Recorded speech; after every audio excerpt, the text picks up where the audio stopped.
Dobrodošli na kanal Biha Road Stories. Danas vas vodimo na vožnju kroz grad Livno, jedno od najstarijih i najposebnijih mjesta u jugozapadnom dijelu Bosne i Hercegovine.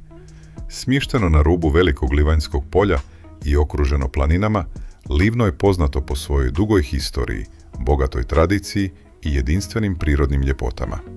Grad se nalazi na važnoj saobraćajnoj raskrsnici puteva koji povezuju unutrašnjost Bosne sa Hercegovinom i Dalmacijom. U narednim minutama provozat ćemo se ulicama ovog zanimljivog grada i vidjeti kako Livno izgleda iz perspektive vozača.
Dok prolazimo kroz grad, možemo primijetiti spoj starog i novog Livna.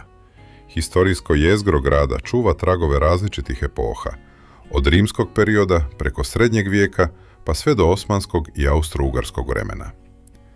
Jedan od najpoznatijih simbola grada je džamija Hadži Ahmeda Dukatara, poznata i kao glavica džamija, koja dominira starim dijelom grada i predstavlja važan kulturno-historijski spomenik.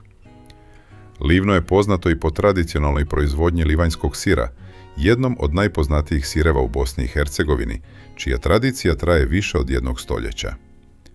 U blizini grada nalazi se i prostrano Livanjsko polje, najveće kraško polje u zemlji, poznato po netaknutoj prirodi i po čuvenim divljim konjima koji slobodno žive na ovim prostranstvima.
Ovo je bila kratka vožnja kroz Livno i njegove ulice. Ako vam se sviđa ovakav sadržaj i želite vidjeti još vožnji kroz gradove, planinske puteve i prirodne pejzaže Bosne i Hercegovine, podržite kanal pretplatom i zapratite BiH Road Stories. Hvala vam na gledanju i vidimo se u narednoj vožnji.